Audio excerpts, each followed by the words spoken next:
नमस्कार दोस्तों, मेरा नाम है अमन शुक्ला और एक बार फिर लेकर हाजिर हुआ हूँ एक डरावनी कहानी। तो दोस्तों, कैसे हैं आप लोग? मैं हमेशा की तरह यही उम्मीद करता हूँ कि आप लोग अपने अपने जीवन में बहुत सुखी होंगे और अच्छा कर रहे होंगे। क्योंकि पिछले 2 दिनों से मैंने अपनी वीडियो नहीं डाली थी, उसके लिए मैं तहे दिल से माफ़ी मांगता हूँ। भले मुझे बहुत ज़्यादा व्यूज़ नहीं मिलते, लेकिन मेरे लिए मेरे दर्शक बहुत ज़्यादा इंपॉर्टेंट है, तो प्लीज़ मुझे माफ़ कर दीजिएगा।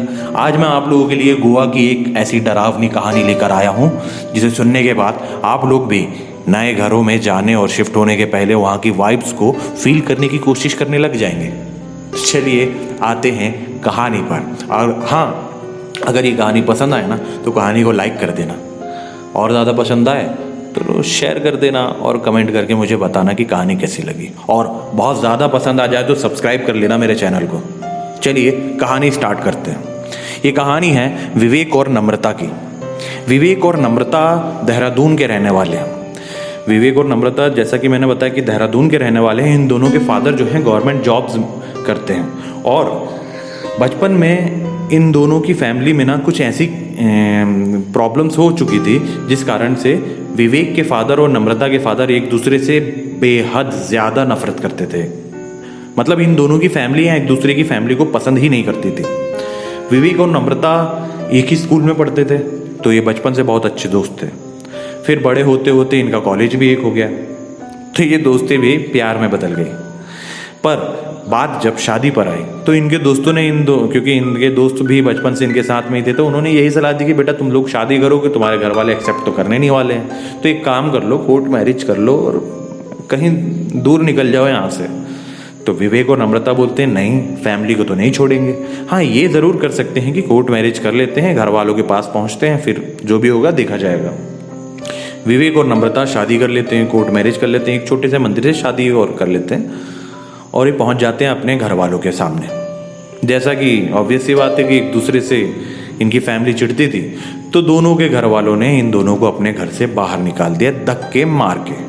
क्योंकि इन लोगों को पता था कि ऐसा हो सकता था, इसलिए इन लोगों की प्रेपरेशन पहले से थी। तो अब ये लोग अपने अपने घर को छोड़ के निकल आते हैं अपने दोस्तों के यहाँ। अब दोस्तों के साथ ये लोग बैठकर बात कर रहे होते हैं, तभी इनका एक फ्रेंड होता है अजय, वो बोलता है कि क्यों ना तुम किसी दूसरे शहर चल जाओ, अभी अभी अपना ग्रेजुएशन भी कंप्लीट हो चुका है, तो किसी नए शहर में तुम जॉब कर लेना, दोनों मिलके रेंट से रूम ले लेना और वहीं पे कुछ दिन रहना, जब तक कि माँ बाप का गुस्सा ठंडा हो जाएगा। और माँ बाप अपने बच्चों को माफ़ कर ही देते हैं, तो देर सवेर तुम्हारा काम बन जाएगा, उसके बाद तुम अपने शहर वापस भी आ सकते हो। वापस क्या होगे, तुम्हारे घर वाले तुम्हें बुला ही लेंगे बेटा। तो जैसे कि ये दोनों एक दूसरे की फैमिली, मतलब विवेक अपने घर वालों का इकलौता बेटा था और नम्रता अपने घर वालों की इकलौती बेटी थी। तो ये लोग बोलते कि नहीं, आइडिया तो अच्छा है। तो विवेक बोलता है कि क्यों ना एक काम किया जाए, गोवा चला जाए। तो नम्रता वो बोलती है कि गोवा हम हॉलीडेज बनाने की बात नहीं कर रहे हैं, हम लोग काम की बात कर रहे हैं कि कुछ काम। तो विवेक बोलता है कि यार देखो, गोवा अपना जाने का बचपन से सपना था, आज तक जा पाए गया? नम्रता बोलती नहीं, उसके बाकी फ्रेंड्स बोलते नहीं। तो एक काम करते हैं कि अपन दोनों गोवा शिफ्ट हो जाते हैं, और वहीं पे, क्योंकि विवेक को कार्स का काफ़ी नॉलेज था और नम्रता को इंटीरियर डिज़ाइनिंग का, तो हम दोनों अपने हिसाब से काम ढूंढ ही लेंगे गोवा में, ऐसा विवेक बोलता है। तो इसके फ्रेंड्स भी बोलते हैं चल अच्छी बात है, तुम दोनों वहाँ पे जाके सेटल हो जाओ, तो इसी बहाने तुम दोनों से मिलने के बहाने हम लोग भी गोवा घूमने के लिए आ जाएंगे। फिर अब बात पक्की हो जाती है कि विवेक और नम्रता गोवा शिफ्ट हो रहे हैं। ये लोग टिकट बुक कराते हैं और पहुँच जाते हैं गोवा। गोवा में ये लोग एक होटल में रहते हैं स्टार्टिंग के कुछ दिन, मतलब कुछ दिन 6-7 दिन ये लोग गोवा के एक होटल में रहते हैं, जहाँ पर इनके साथ काफ़ी पैरानॉर्मल एक्टिविटीज़ टाइप का सामना ये लोग करते हैं। पैरानॉर्मल मतलब आप समझ ही रहे होंगे, डरावनी, खतरनाक, भूतहा। तो नम्रता अक्सर विवेक से शिकायत करती थी कि यार कभी बाथरूम का शावर चालू हो जाता है, कभी बालकनी में कोई इंसान टहलता दिखता है, कभी कोई रात को दरवाज़ा खटखटाता है। लेकिन विवेक को इन सब चीज़ों का कोई नॉलेज नहीं होता, विवेक को ये सब चीज़ों का कुछ एहसास नहीं होता है। तो नम्रता के बहुत टोचन देने पर, उसके बहुत कहने पर विवेक बोलता है कि चलो ठीक है, मैं कोई घर ढूंढ लेता हूँ, अपन उस घर में शिफ्ट हो जाएंगे। वैसे भी कब तक के होटल में रहेंगे और खाएंगे, अब पैसे एक टाइम बाद ख़त्म हो जाएंगे, तो फिर हमें घर वापस जाना पड़ेगा, इससे अच्छा किसी से घर रेंट पे ले लेते हैं और वहीं पे रहकर ठंडे दिमाग से सोचते हैं कि आगे क्या करना है। अब पिछले जो 6-7 दिन से विवेक जिस होटल में रह रहा था, तो ये बाहर काफ़ी घूमता फिरता रहता था। इसकी एक टीनेज लड़के से, मतलब 18-19 साल का लड़का था ये, डेविड नाम के एक बंदे से इसकी दोस्ती हो जाती है। छोटे लड़कों से जो विवेक की फ्रेंडशिप है काफ़ी जल्दी हो जाती है, क्योंकि ये काफ़ी मिलनसार हुआ करता था, है ना, और इसमें बचपना कूट कूट कर भरा था। तो छोटे जो लड़के होते हैं उनसे इसकी फ्रेंडशिप, मेल मिलाप ज़्यादा जल्दी हो जाता था।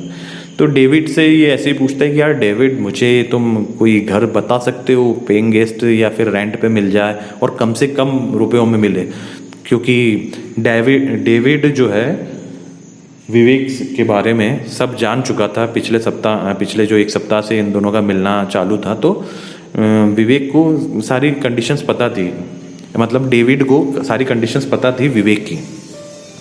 तो डेविड बोलता है कि यार देखो भैया, एक घर है जहाँ पे आपको रेंट नहीं लगेगा, बस बिजली के बिल का जो है वो अफोर्ड करना पड़ेगा और उस घर को थोड़ा साफ सफाई करवानी पड़ेगी, थोड़ा रंग रोगन करवाना पड़ेगा। बाकी सब वो जो घर है वेल फर्निश्ड है।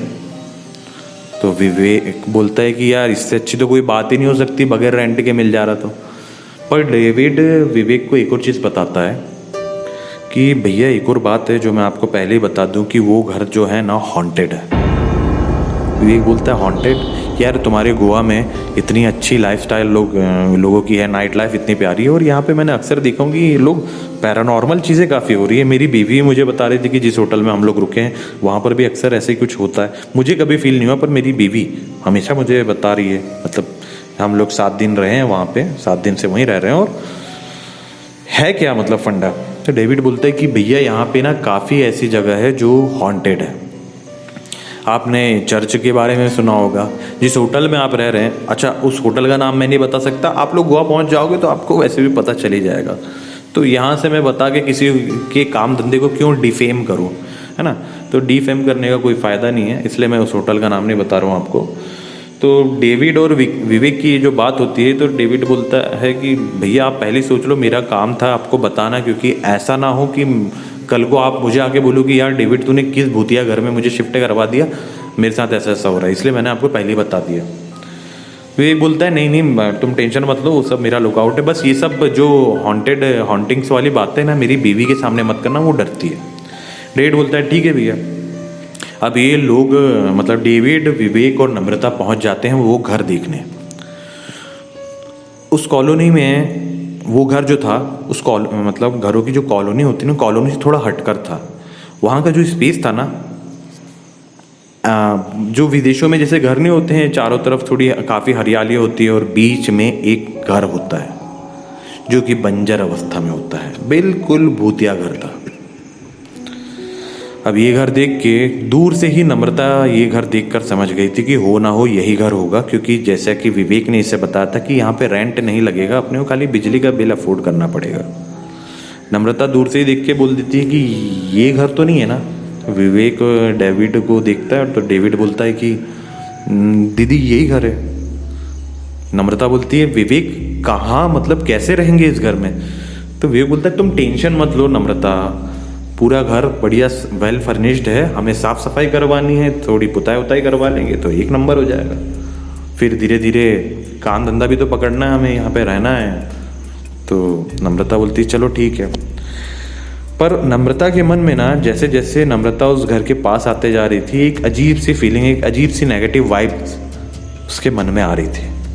कई बार लोग ना इस नकारात्मक ऊर्जा को पहचान नहीं पाते हैं और फंस जाते हैं बुरी शक्तियों के जमीले में। ऐसे ही कुछ इन लोगों के साथ भी होने जा रहा था। नम्रता जैसे ही घर के अंदर जाती है, तो घर की अंदर से हालत देखकर वो बहुत ज़्यादा खुश होती है, क्योंकि घर अंदर से वेल फर्निश्ड तो था ही, साथ ही एकदम चमक रहा था। मतलब ऐसा था कि वहाँ पे जाले तक नहीं लगे थे। जैसा कि घर बाहर से दिख रहा था खंडर जैसा, अंदर से बिल्कुल महल जैसा था। नम्रता बोलती यार विवेक, ये घर अंदर से तो बहुत ही शानदार है यार, बस सामने से अपने को बाहर से साफ़ सफाई करवानी पड़ेगी और बिल्डिंग को थोड़ा सा पुतवाना पड़ेगा। विवेक बोलता है वही तो मैं कह रहा था, जब तुम भी ना ज़बरदस्ती डरती हो और डराती हो। डेविड और विवेक एक दूसरे से बात कर लेते हैं। डेविड बोलता है भैया मैं कुछ लड़के हैं पहचान के, उन्हें भिजवा दूंगा तो बढ़िया साफ़ सफाई कर देंगे और पुताई उताई भी वही लोग कर देंगे, ज़्यादा नहीं, उनको ये सब काम करने में 2 दिन लगेंगे।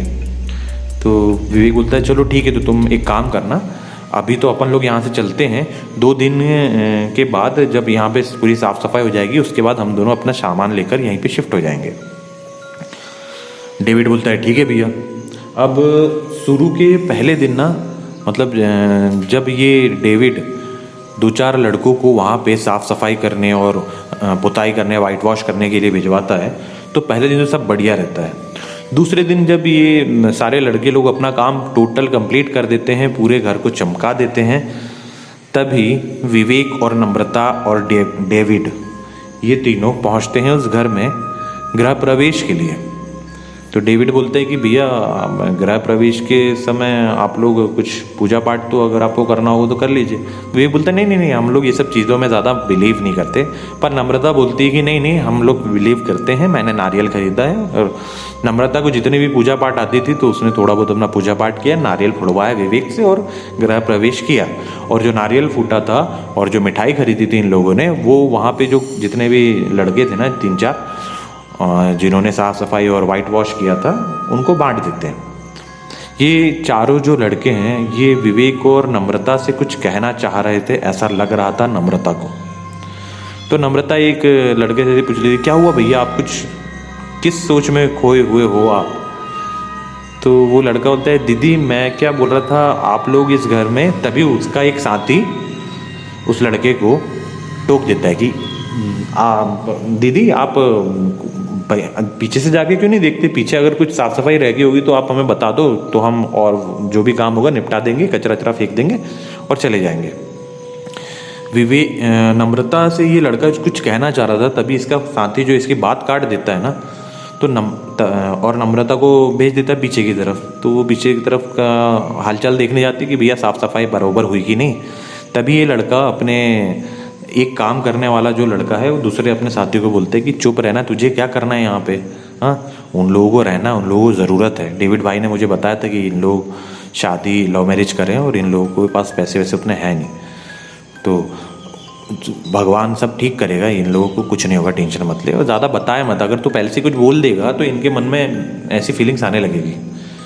अब ये लड़के आपस में बात कर लेते हैं, तभी नम्रता आती है और बोलती है कि नहीं भैया बढ़िया है, आप लोगों ने बहुत अच्छा काम किया है और सब कुछ बहुत अच्छा है, थैंक यू। अब इनका थैंक यू होता है और ये सारे लड़के लोग निकल जाते हैं और विवेक, नम्रता और डेविड रह जाते हैं घर में। ये लोग अपना सामान जो भी है, ज़्यादा सामान तो ये लाए नहीं थे, कपड़े वपड़े लाए थे जो भी, तो ये अपना सामान जमाते हैं और सामान जमा रहे होते हैं।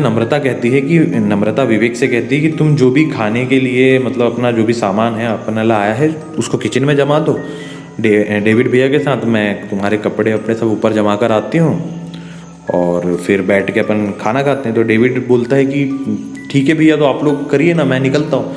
तो नम्रता कहती नहीं भैया, बगैर खाना खाए कैसे जाने देंगे आपको। डेविड के मन में कहीं ना कहीं डर था इस घर को लेकर, जिसे विवेक भाप लेता है। विवेक बोलता है नम्रता को हाँ डेविड भैया बगैर खाना खाए तो नहीं जाएंगे। नम्रता तुम जाके फट से ने कपड़े जमाओ, जब तक कि डेविड और मैं किचन को जमा देते हैं और फिर आके तुम खाना बनाओ। जैसे ही नम्रता ऊपर जाती है, विवेक बोलता है यार डेविड को कि क्या बात है भाई, डर क्यों रहे हो, क्या तुम्हें बहुत डरपोगे यार तुम तो। डेविड बोलता है नहीं भैया मैं डरता नहीं हूँ, पर ऐसी जगहों मुझे अच्छा नहीं लगता, जिन जगहों के बारे में मैंने कुछ सुन रखा हूँ, और मुझे ना दीदी की बहुत चिंता हो रही है क्योंकि दीदी डर जाती है। तो विवेक बोलता है कि भाई टेंशन मत ले, तेरा भाई है ना। तो ये लोग फिर बात आपस में सलटा लेते हैं और रात में खाना खाते हैं और डेविड अपने घर निकल जाता है। रात को 12:30-1 बजे के बीच नम्रता को इनके घर की छत में जो एक छोटा सा कमरा बना होता है, मतलब ये जो घर है ना ये ग्राउंड फ्लोर होता है, फर्स्ट फ्लोर होता है, और उसके ऊपर जो छत होती है वहाँ पर एक कमरा, छोटा सा कमरा टाइप का बना होता है। तो इनको छत में पहले नम्रता को किसी के चलने की आवाज़ें आने लगती है। तो नम्रता को ऐसा लगता है कि होगा कोई जानवर आ गया होगा। फिर नम्रता की आंख खुलती है, रात के 1 बजे कौन सा जानवर आ जाएगा। फिर चलने की आवाज़ें आने लगती है। नम्रता विवेक को हिलाती है कि विवेक उठो ना। विवेक बहुत गहरी नींद में होता है, विवेक नहीं उठता। तभी नम्रता को किसी के चीखने की आवाज़ आती है। नम्रता एकदम से डर के घबरा के उठती है और विवेक को जगाती है। विवेक उठता है एकदम, क्या हो गया नम्रता, क्यों जगा रही हो, थक गया हूँ दिन भर काम कर करके। नम्रता बोलती है, विवेक ऊपर से किसी की आवाज़ आ रही है। विवेक बोलता, पागल हो गई हो क्या, ऊपर पूरे घर में हम दोनों के अलावा कोई है नहीं, ऊपर कौन रहेगा। तभी फिर से किसी के चीखने की आवाज़ आती है। ये आवाज़ एक औरत के दर्द से चिल्लाने की थी और ये आवाज़ अब विवेक और नम्रता दोनों को आती है। विवेक एकदम से उठता है और ऊपर जाने लगता है। तभी नम्रता विवेक का हाथ पकड़ती है, वो बोलती है, विवेक किसी को बुला लेते। विवेक बोलता है, पागल हो क्या, रात के 1 बज रहे हैं, देखना तो पड़ेगा पहले कोई है भी या नहीं। नम्रता बोलती, तुमने तो अभी अभी आवाज़ सुनी है ना। विवेक बोलता है, हाँ सुनी है, पर जाके देखने तो दो। नम्रता बोलती, ठीक है मैं भी चलती हूँ साथ में। ये दोनों धीरे धीरे पहुँचते हैं छत पे, वहाँ का दरवाज़ा खोलते हैं और अब ये लोग पहुँच चुके हैं अपनी छत पे और देखते हैं कि छत के कोने में जो रूम बना है उसका दरवाज़ा खुला हुआ है। दरवाजे के ऊपर लगा हुआ लाइट जल रहा है, मतलब जल बुझ टाइप का हो रहा है और अंदर से किसी की कुछ छछोड़ने की आवाज़ आ रही है, मतलब जैसे कोई कुछ सामान नहीं ढूंढता इंसान वैसा। ये दोनों डरते डरते पहुंचते हैं उस कमरे के गेट तक और अंदर झांकते हैं तो अंदर अंधेरा होता है, लेकिन जो गेट के ऊपर लाइट लगा होता है ना, उस लाइट की थोड़ी रोशनी उस कमरे के अंदर भी जा रही थी। तो उस रोशनी में ये लोग देखते हैं कि सफ़ेद गाउन पहने हुए कोई महिला कुछ सामान ढूंढ रही है। इस महिला की उम्र लगभग 55 से 60 बरस होगी, ऐसा इन्हें समझ में आ रहा था। ये दोनों आवाज़ देते हैं कि हेलो आंटी, आप क्या कर रहे हो यहाँ। लेकिन वो औरत कोई जवाब नहीं देती। ये लोग फिर से आवाज़ देते कि आंटी जी कुछ ढूंढ रहे हो क्या आप। वो औरत फिर से जवाब नहीं देती। तभी विवेक झल्ला के बोलता है, अरे वो आंटी आप कर क्या रहे हो हमारे घर में। तो वो औरत एकदम से पलट के देखती है और जैसे ही ये देखती है तो नम्रता के डर के मारे बहुत बुरी तरह से चीख पड़ती है, क्योंकि नहीं नहीं नहीं ये मत समझने लगना, आप हमेशा ये क्यों समझते हो कि एकदम भयानक लाल लाल आंखें होगी और मांस के लोथड़े लटक रहे होंगे, ऐसा कुछ नहीं था। बस इस औरत की जो आंखें थी ये एक नॉर्मल औरत की तरह दिख रही थी, आंटी जी की तरह दिख रही थी, और बस जो अंधेरे में इनका चेहरा था ना, वो चेहरा इनको साफ साफ नहीं दिख रहा था, लेकिन वो आंटी जी की जो आंखें थी ना, बिल्कुल रात में जैसे बिल्लियों की नहीं चमकती, जानवरों की, उस तरीके से चमक रही थी, जिसे देखकर नम्रता बहुत बुरी तरीके से डर जाती है और बहुत ज़ोर से चीख लगाती है कि ये क्या देख लिया विवेक, मेरे को यहाँ पे नहीं रहना, और बहुत बुरी तरीके से रोने लग जाती है नम्रता। विवेक नम्रता को बोलता है, नम्रता चीखो मत, आधी रात में चिल्लाने से कुछ फ़ायदा नहीं होगा, तुम यहीं ठहरो, मैं वो आंटी को देखता हूँ। तभी विवेक अंदर जाके के देखता है तो वहाँ पे कोई नहीं होता। अब जो डर की लहरें है ना, विवेक के अंदर भी दौड़ रही है, उसके अंदर भी भयानक डरावने ख्याल उमड़ रहे हैं। क्यों? क्योंकि ये दोनों खड़े हैं उस कमरे के गेट पर। इन दोनों, इसकी वाइफ ने देखा है उस औरत का चेहरा, उसकी चमकती आंखें, जिस वजह से वो डर गई है, चीख रही है, चिल्ला रही है, जिसे शांत करने के बाद विवेक जब रूम में देखता है तो अंदर पाता है कि कोई नहीं है।